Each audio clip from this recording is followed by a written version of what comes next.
Bueno, vamos a ver entonces algunas explicaciones para que les ayude a estudiar la unidad 3, parte C, que es el tema de equilibrio y momento. Vamos a entonces compartir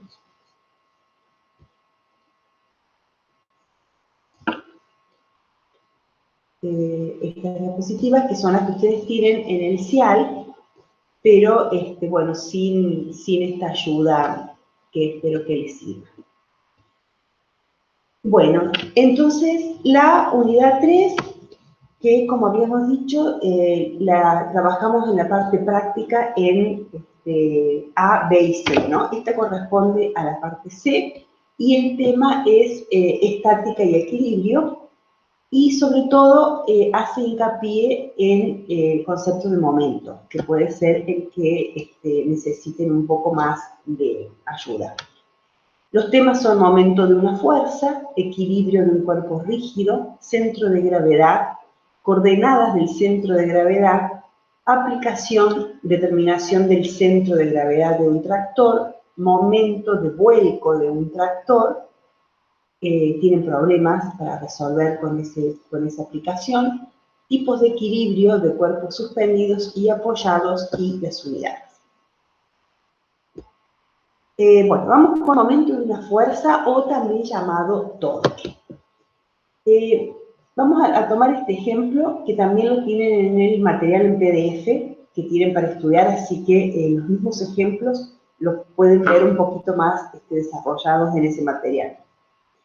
Bueno, supongamos que tenemos acá una varilla, ¿no? Una varilla que está apoyada, sujeta, fija por una bisagra, y sobre esa varilla vamos a aplicar 4 fuerzas en distintas direcciones.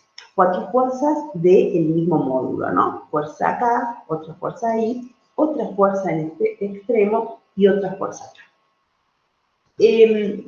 Para que vayan prestando atención, hasta ahora nosotros hablábamos de sumatoria de fuerzas o fuerzas aplicadas a un punto en donde las concentrábamos en el origen, cuando las representábamos en un centro de coordenadas.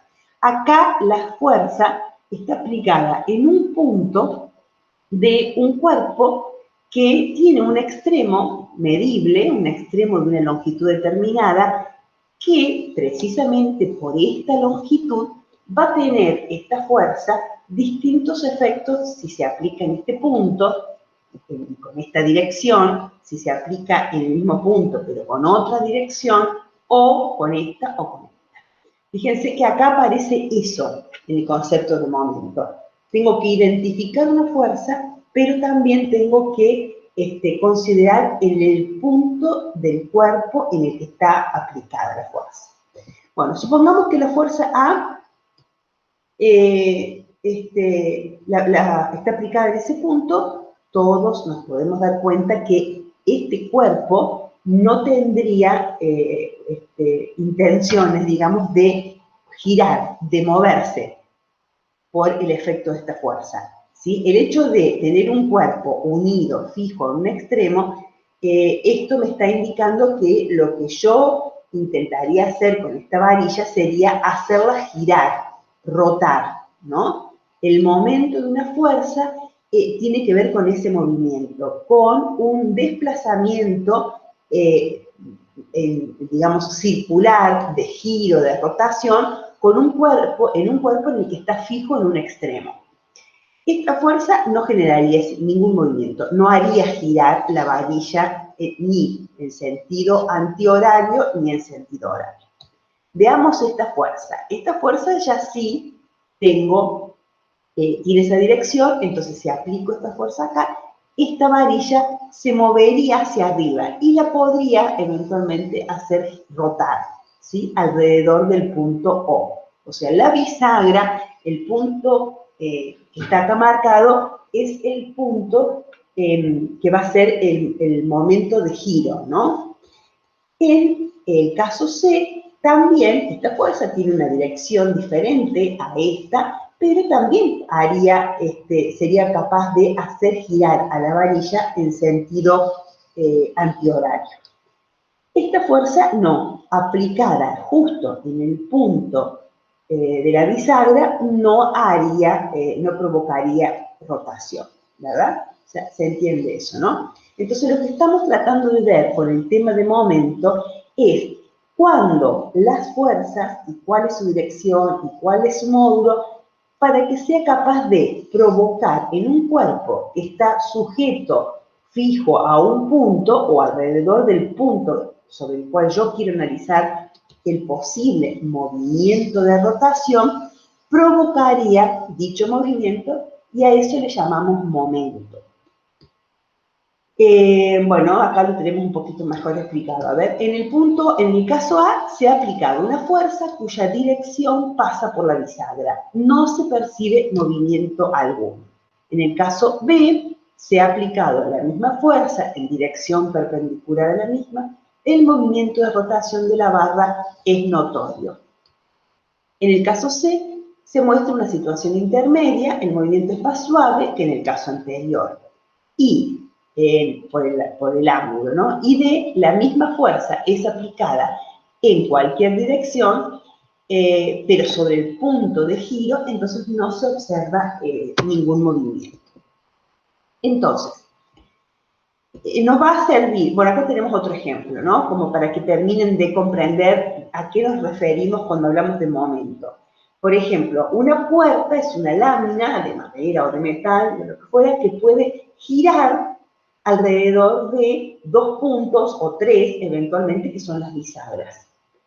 Si yo empujo la puerta en el extremo, de esa lámina, es mucho más fácil que la pueda hacer mover que si aplico la fuerza o si la empujo desde donde están las bisagras. Eso lo han experimentado ustedes muchas veces. Mientras más lejos esté del punto sobre el cual puede girar el cuerpo, mientras más lejos esté, menor va a ser la fuerza que tengo que hacer para moverla, ¿no? Cerca del eje de giro o lejos del eje de onda. También en un caso de una llave cruz, ¿no? Yo, ¿dónde aplico la fuerza para hacerlo girar? Y en los extremos de esta llave, de esta longitud. Mientras más lejos esté, mejor o más fácil va a ser girar el objeto o menos fuerza tengo que hacer mientras mayor sea su longitud. O sea, siempre es una situación de compromiso entre la fuerza aplicada y la distancia al punto en cuestión alrededor del cual va a girar el cuerpo. Entonces, se define el momento de una fuerza con respecto a un punto como el producto de la menor distancia desde la recta de acción de la fuerza hasta el punto en cuestión, multiplicada por la fuerza. Veamos este ejemplo. Acá tengo este instrumento, donde tengo acá el punto O alrededor del cual lo voy a hacer girar, ¿no? Una tenaza. Tengo acá la longitud, la distancia, este vector que le llamamos R, que es una magnitud a considerar importante, porque la distancia, la longitud de esto va a depender también el valor del momento. Y tengo una fuerza aplicada acá, ¿no? Como la que veíamos recién en la varilla. Entonces, para calcular el momento yo necesito identificar esta fuerza, esta distancia y también la distancia mínima perpendicular al punto. Entonces, para este caso, por ejemplo, si tuviera que considerar esta fuerza, que es la componente, si yo considerara esta fuerza, el momento sería esta fuerza por esta distancia, porque ya son perpendiculares. Pero si yo considero esta fuerza, la distancia perpendicular al punto O, yo la tengo que calcular. Y va a ser la proyección, proyecto esta fuerza, y después trazo la perpendicular al punto O. Entonces, perpendicular, por eso acá está marcado 90 grados. Entonces, proyecto esta línea de acción de la fuerza y la distancia que voy a utilizar para calcular el momento va a ser esta D. ¿sí? También llamada brazo de palanca. Esta D, que va a ser la distancia perpendicular al punto O. Entonces, momento va a ser el valor de la fuerza por esa distancia. ¿Sí? Fíjense, acá tengo otro ejemplo. Que bueno, el caso de la varilla recién, es el mismo que tenemos ahí. Acá tengo R, acá tengo la fuerza, entonces proyecto la línea de acción y el brazo de palanca, me va a servir para calcular el momento. ¿Cómo lo voy a calcular el brazo de palanca? Y voy a usar la función trigonométrica seno. ¿Por qué? Porque voy a buscar, tengo esta fuerza, voy a calcular el ángulo que forma con la horizontal, que es θ, ¿sí? Entonces, este ángulo yo lo voy a tomar, si yo calculo el seno de ese ángulo, va a ser igual a la distancia perpendicular, a esto que tengo acá, o sea, el ángulo va a ser, este ángulo es el mismo que este, ¿cierto? Entonces, el seno de ese ángulo va a ser el cateto opuesto sobre la hipotenusa, que es R. ¿Sí? Entonces, este ángulo es el mismo que este. Entonces, este es el cateto opuesto y esta es la hipotenusa. Entonces, de acá despejo R perpendicular, eso quiere decir este símbolo, entonces me va a quedar R por seno de θ. De esta forma calculo la distancia perpendicular. Luego, el momento alrededor del punto O, esto quiere decir M sub O, es momento alrededor del punto O, va a ser igual a R, seno de θ, que es esto, por F. Acá está acomodado, está distribuido, escrito de otra forma, porque también me sirve para ver el producto vectorial, que ya va a aparecer ahora, ¿no? Pero en realidad es el producto de esta distancia por la fuerza. Eso es el momento. Momento de una fuerza, momento de una fuerza respecto a un punto, siempre tengo que especificar eso, ¿no? Es respecto a un punto, porque tengo que medir una distancia con respecto a algo. Es el producto de la intensidad de la fuerza F por la distancia entre dicho punto y la recta de acción de la fuerza medida en forma perpendicular a dicha recta. Después en los problemas yo les voy a mostrar que hay una forma también más fácil, simple para hacer, que es exactamente igual que esta. Si yo en vez de, yo considero esta fuerza, su componente, ¿sí? Esta es la fuerza en cuestión. Si yo utilizo, en vez de hacer este cálculo, considero esta componente, como este es θ, este es el ángulo θ, esta componente sería la componente ni. ¿Cuánto vale? Vale F seno de θ. Entonces, F seno de θ es perpendicular a R. Entonces, directamente el momento es F seno de θ por R. Que es lo mismo que tengo acá. A veces en algunos problemas es más fácil ver esa componente que es perpendicular y directamente multiplico por la distancia. Bueno, pero ya después seguramente en los problemas se van a dar cuenta ustedes solos. Otra forma de escribirlo es en forma vectorial. El momento es un vector, es una magnitud vectorial. Entonces, R también es un vector y F también lo es. Entonces, esto es un producto vectorial entre dos vectores y se escribe también de esa manera. Igual que el torque, si quisiera escribirlo como torque, ¿no? O si quisiera considerar torque en vez de momento. Son los mismos conceptos. Y la magnitud, entonces, va a ser, la magnitud de este producto vectorial entre dos vectores, ¿se acuerdan cuando vimos en la unidad 1? Es el producto cruz entre dos vectores, es R, la magnitud de R, la magnitud de F, por el seno del ángulo. ¿Sí? Que cuando son perpendiculares, el seno es de 90, el ángulo es de 90 y el seno de 90 es 1. Entonces me queda igual a F por D. Bueno, momento torque es el producto vectorial entre dos vectores. El resultado es un vector con módulo, dirección y sentido. Y el vector M sub O será perpendicular al plano donde se encuentran los vectores R y F.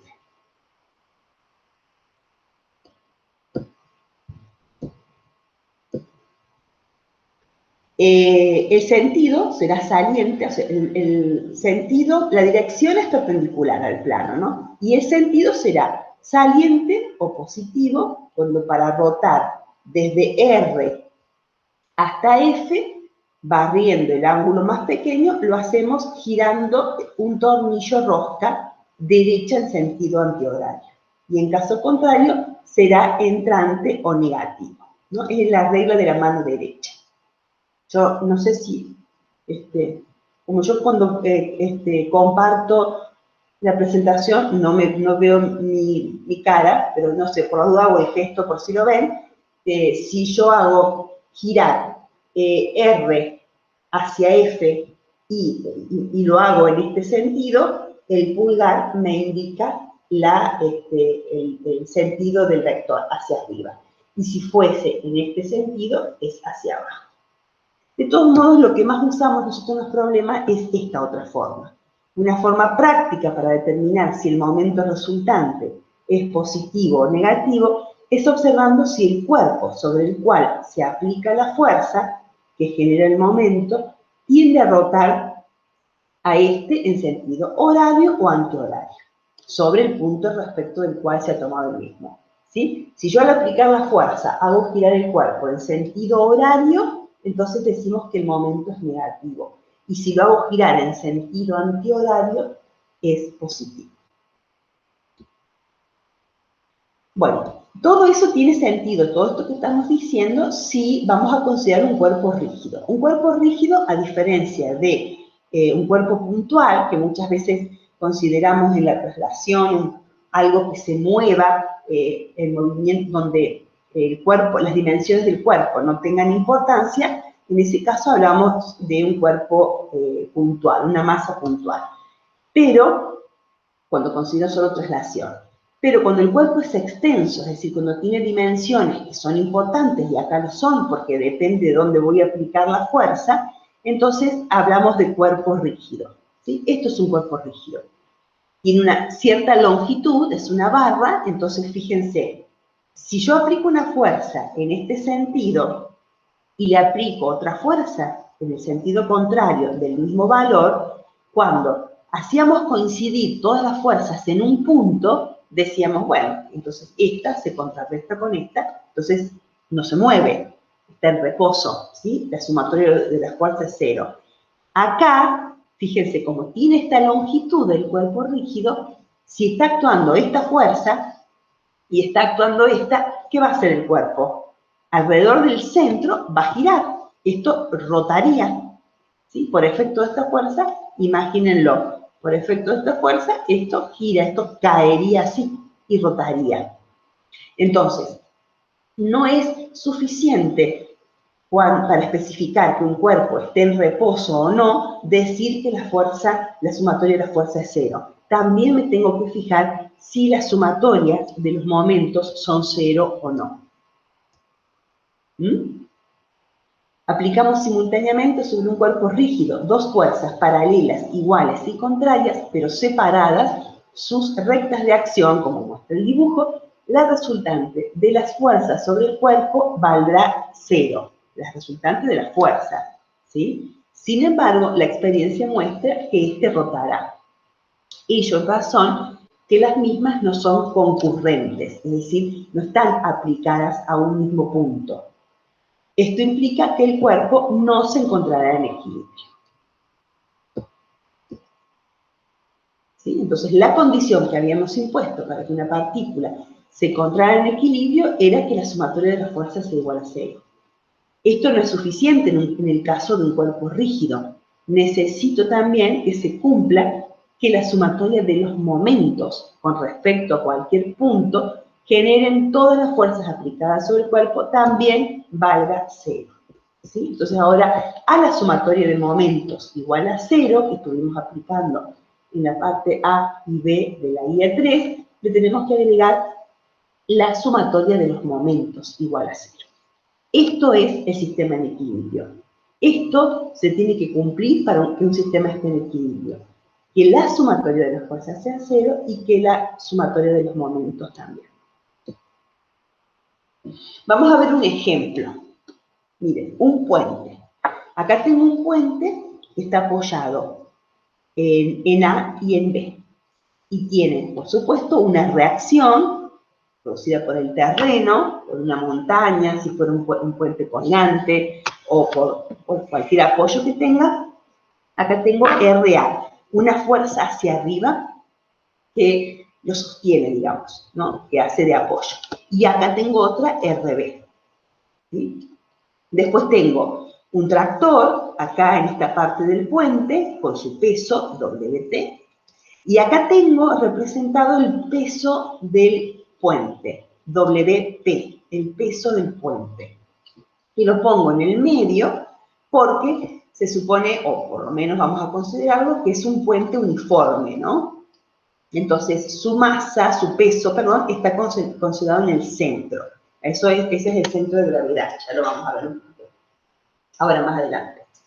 Entonces, fíjense, el puente mide, acá tengo L sobre 2, es este pedazo, o sea, la mitad, y L sobre 2, la otra mitad. O sea, el puente mide L, el largo del puente es L.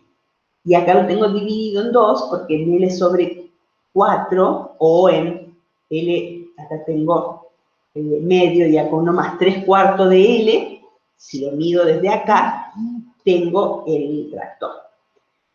Bueno, entonces, supongamos la estructura de un puente cuyo peso es WP, como la que muestra el dibujo. Supongamos además que sobre él se encuentra estacionado un tractor, cuyo peso es WP, siendo L el largo del puente, como es lógico, supondremos además que el peso del puente, suponemos además, a ver, un segundito, que quiero ver si, sí, también, esta es la diapositiva. Suponemos además que el peso del puente lo podemos localizar en el centro de la estructura y que el tractor se encuentra a L sobre 4 del extremo derecho. Bien, entonces, averiguar con qué fuerza deben soportar ambos apoyos, RA y RB, la estructura suponiendo conocidos el peso del puente y el peso del tractor. ¿Sí? Bueno, planteamos las condiciones de equilibrio, sumatoria de fuerzas iguales a 0 y sumatoria de momento igual a 0. Y ahí vamos a escribir la sumatoria de las fuerzas. ¿Qué tenemos en la sumatoria de las fuerzas? Bueno, está todo escrito como una sumatoria sin ver los signos, así que solamente vamos a verlo así ahora. RA más WP, que es otro peso hacia abajo, más WT más RB. O sea, son las 4 fuerzas que están ahí actuando. ¿Sí? En A, ahora vamos a ver las direcciones. Vamos a considerar a RA y a RB positivas, porque están dirigidas hacia arriba. Y a WP y WT, que son el peso del puente y el peso del tractor, como negativas. Esto tiene que ser igual a 0 para que esté en equilibrio, ¿sí? Si no fuera igual a 0 la sumatoria de las fuerzas, el puente se caería, algo pasaría, no podría estar en esa situación estable. Ahora vamos a ver la sumatoria de los momentos. Con respecto a uno de los puntos, vamos a elegir el punto A.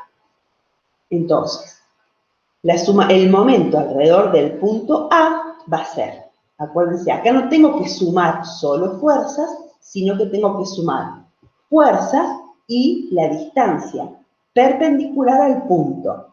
En este caso, como ya todas las fuerzas son perpendiculares, no tengo que considerar ningún ángulo, ¿sí? Entonces, fíjense, primero voy a tener WP, que es el peso del puente, por su distancia al punto A, que es L sobre 2.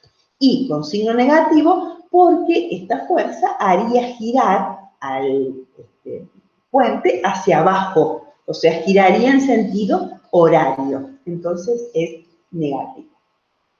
Después tenemos el peso del tractor, WT, por 3/4 de L, o sea, es la distancia media desde acá, y también es negativa. Más RB, que es la fuerza esta, dirigida hacia arriba, por eso es positiva, por L.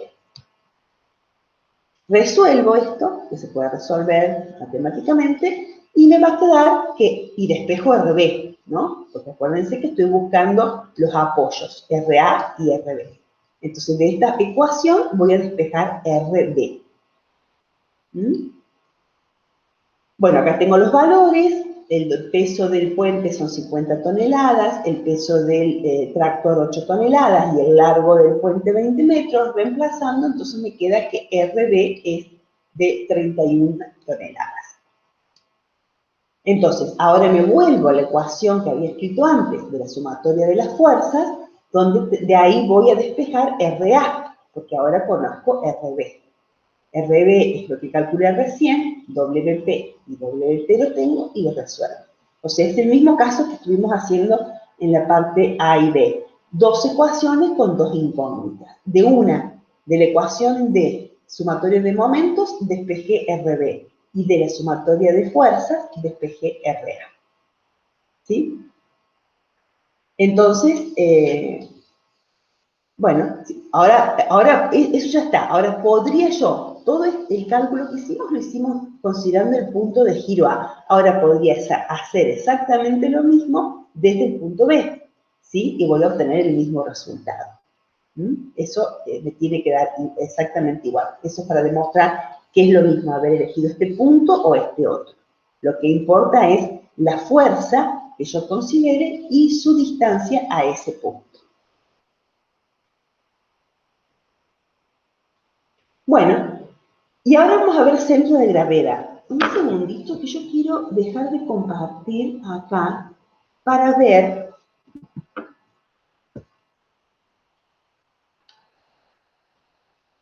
Sí, creía que no tenía audio, por eso ahora abrimos de nuevo. Un segundito.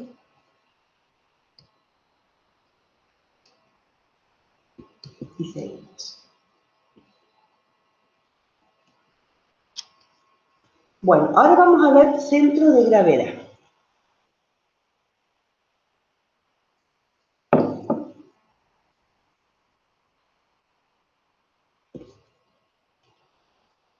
Bueno, para calcular el centro, o sea, lo que vimos hasta ahora fue definir momento de una fuerza que lo vamos a usar en muchos problemas para encontrar fuerzas o para encontrar posiciones del centro de gravedad, lo que vamos a ver ahora, pero a partir de un planteo matemático de dos ecuaciones con dos incógnitas. Una ecuación es la sumatoria de la fuerza igual a 0 y la otra es la sumatoria de los momentos. Acá vamos a considerar el cálculo del centro de gravedad cuando tengo un cuerpo cualquiera, de cualquier forma, ¿sí? Como este, por ejemplo. Entonces, lo que voy a hacer es dividir, o sea, primero vamos a decir esto, el centro de gravedad es considerado el punto en el cual estaría concentrado todo el peso de un cuerpo, ¿sí? Pero el peso de un cuerpo no se debe a un solo punto, sino a la sumatoria de todas las partículas que conforman ese cuerpo. O sea que si yo quisiera considerar el peso de un cuerpo, vectorialmente, tendría que considerar en cada punto o en cada porción infinitesimal de su materia una fuerza. ¿Sí? Para no hacer eso, lo que hacemos nosotros es ubicar en un punto del cuerpo, llamado centro de gravedad, que sería el punto donde está su peso, es decir, la sumatoria de todas esas partículas que lo componen. Acá lo vamos a hacer para tres. Supongamos este cuerpo, que parece, qué sé yo, una pata de pato, y lo dividimos en distintos rectángulos, ¿sí? Dividimos el cuerpo en distintas partes. Y vamos a tomar de cada uno de estos paralelogramos, vamos a tomar un punto. Y consideramos el peso ahí. Por ejemplo, acá, W1 sería el peso de esta porción. W2 sería de esta. W3 de esta. Y así hasta WN. Entonces, elijo de esta porción el punto ese llamado peso, que sería el centro de gravedad para ese puntito, y a partir de un sistema de coordenadas voy a tomar el punto O y su distancia perpendicular a ese punto, que sería esta, porque esta distancia no es la perpendicular, no es la distancia mínima perpendicular, es esta. ¿Sí? Entonces, este punto y esa distancia perpendicular al punto. Vamos a tomar otro. Acá, W3. Tengo W3 y X3. WN y XN. Y así podría hacerlo con cada una de estas partículas. En vez de hacer esto, lo que intentamos encontrar es un punto, este W total, que sería la suma de todos estos W, y su distancia perpendicular sería la localización del centro de gravedad. ¿Sí? Entonces, si en esta situación yo tengo que hacer sumatorias de momentos igual a 0. Entonces, fíjense, ¿cómo voy a escribir los momentos alrededor del punto A? O, y bueno, como hicimos antes, una distancia por un peso. X1 por W1, ¿sí? Negativo, porque en este caso todos lo harían mover en sentido horario. Menos X2 por W2, menos X3 por W3, etcétera, hasta llegar a menos XN por WN. O sea que la ecuación final la podría escribir como el momento alrededor del punto O menos X, la posición o la distancia del centro de gravedad, por un W total. Si igualo estas dos expresiones, porque dijimos que esto era lo mismo que esto, entonces me va a quedar una cosa como lo que tengo acá abajo, que en realidad es esta. Si de esta ecuación yo despejo la posición del centro de gravedad, que es lo que estoy buscando, me va a quedar en el numerador una sumatoria de X por W y una sumatoria de pesos total. Entonces me quedaría esta ecuación que tengo ahí.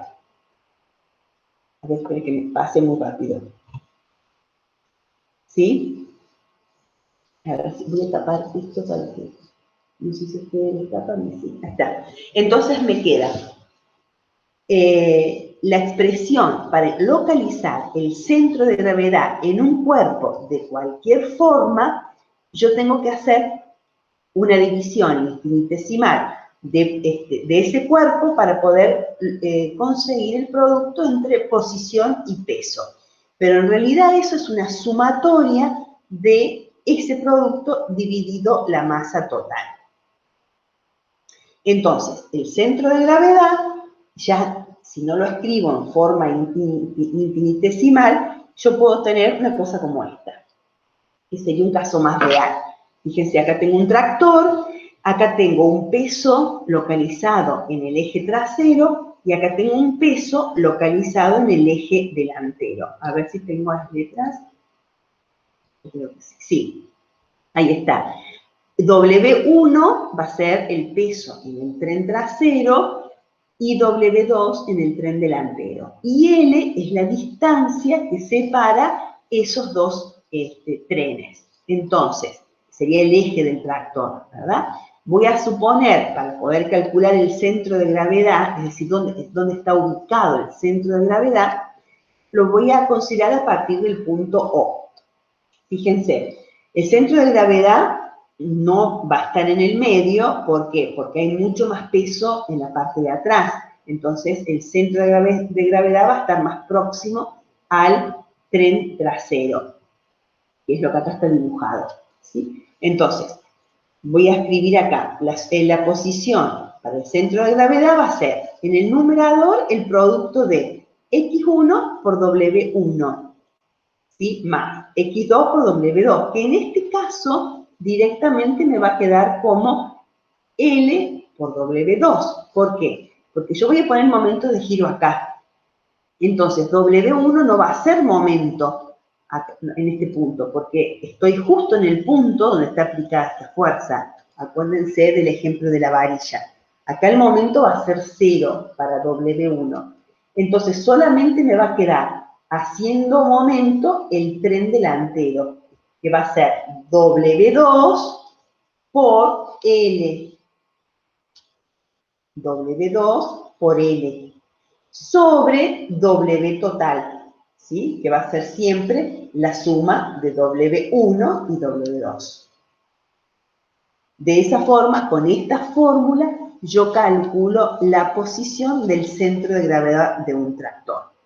¿Sí? Si hubiera puesto el momento de giro en W2, bueno, me hubiera quedado L sobre W1, ¿sí? Pero me va a quedar el centro, la posición es la misma, pero me va a dar un valor diferente porque lo estoy midiendo desde acá. Esta entonces es la forma para calcular el centro de gravedad de un tractor. Ahí la tengo escrita. Tenemos un problema para hacer en la guía. Bien.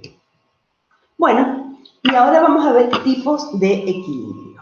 Y en tipos de equilibrio tenemos dos casos, los cuerpos suspendidos o los cuerpos apoyados. Si los cuerpos están suspendidos, quiere decir que está colgado, ¿no? Acá tengo 3 paralelogramos, 3 láminas de madera, de metal, lo que quieran imaginar, están suspendidas de este punto. Acá está suspendida ese punto, acá está suspendida en este punto y acá está en el mismo punto. Entonces, fíjense, si yo lo suspendo, lo cuelgo, lo clavo desde acá, entonces cuando ese punto de suspensión está por encima del centro de gravedad, que sería el punto donde está localizado el peso total, en ese caso este equilibrio es estable, ¿sí? Eso se lo pueden imaginar. Esto puede estar así colgado en la pared y no moverse. Si el punto de suspensión está por debajo de la posición del centro de gravedad, el equilibrio es inestable. Eso caería, ¿sí? Esto caería. Y si están en el mismo punto, es indiferente. O sea, no va a haber ninguna fuerza que lo haga cambiar de posición. Y si están apoyados los cuerpos, bueno, tengo que ver la base de sustentación. Siempre que la vertical que pasa por el centro de gravedad pase por la base de sustentación, sobre la base sobre la que está apoyado, el cuerpo estará en equilibrio. En este caso, como esta base es muy grande, este equilibrio se llama estable. Acá es indiferente porque siempre esto va a estar rodando y no va a perder esa situación. Y si estuviese apoyado desde el vértice de este triángulo, bueno, es inestable porque su base es muy pequeña. Bueno, y además el peso está fuera, ¿no es cierto? La línea de acción está fuera de esa base, más que lo pequeña que pueda ser. Y en los de suspendidos, bueno, son los que vimos recién. Bueno, par de fuerzas o cupla, que también es una forma de ver momentos y que lo podemos aplicar fácilmente, si ya hemos entendido lo que es momento. Dos fuerzas de igual magnitud y dirección contraria, cuyas rectas de acción son paralelas, pero no coinciden. Esa es la definición de un par de fuerzas, o cupla, ¿no? Bueno, y ahí se definen algunas magnitudes, pero básicamente es lo mismo que vimos recién. Bueno, estas son las diapositivas. Yo lo que voy a hacer ahora también es, vamos a hacer con el mismo sistema, les voy a grabar una ayuda para ir leyendo junto el texto en PDF que tiene un poco más de información y que es un poco más amplio. Y que les va a servir, sobre todo hay ejemplos con el cálculo de centro de gravedad del tractor, el cálculo de la fuerza necesaria para evitar el voleo. Hay 2 o 3 situaciones que después lo tenemos en los problemas. ¿Sí? Bueno, entonces vamos a dejar de grabar acá.